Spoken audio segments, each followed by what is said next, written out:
This is One Sentence News, a daily podcast featuring 3 news stories with a sentence-long summary and 1 sentence of context apiece. I'm Colin Wright.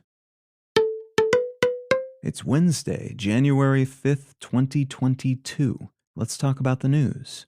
From Reuters, U.S. reports nearly 1 million COVID cases in a day, setting record. The United States set a new global record on Monday, recording just under 1 million new confirmed COVID cases in a single 24-hour period, 978,856 to be more precise, about double the previous week's tally of 486,000.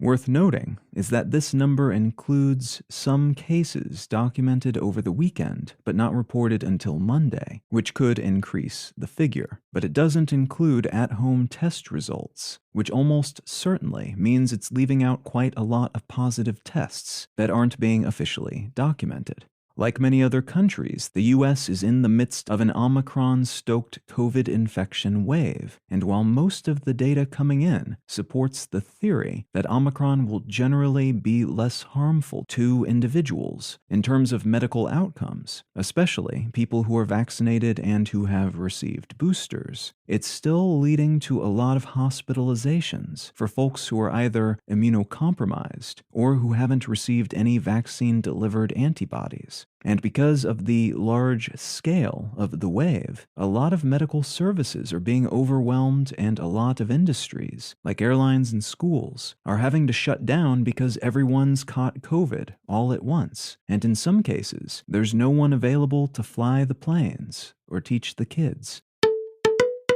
From the Associated Press, Sudan's prime minister announces resignation amid political deadlock. Sudan's Prime Minister, Abdallah Hamdok, announced his resignation over the weekend after having been deposed in a military coup in October, then reinstated to serve as the face of the military's transitional government in November.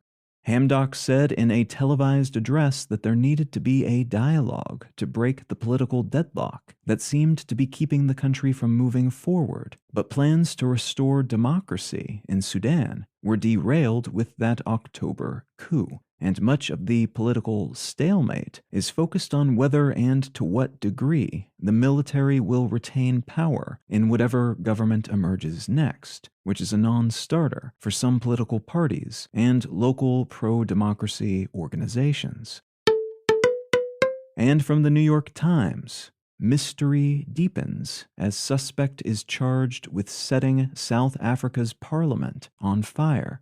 A 49-year-old Cape Town man has been charged with arson, theft, housebreaking, and the possession of explosives after having been accused of setting fire to South Africa's parliament buildings. The suspect has pled not guilty, and it's not clear what his motive might have been or whom else may have been involved if he did commit the arson.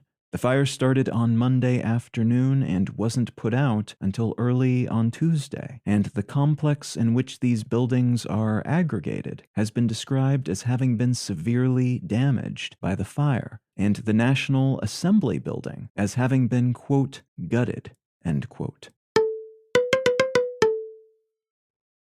If you're finding some value in One Sentence News, consider leaving a quick review wherever you get your podcasts and or sharing the show with a friend. You can find out more about this show or subscribe to the email version at onesentencenews.com. And you can support this and other related projects, like the Let's Know Things and Brain Lenses podcasts, at understandery.com.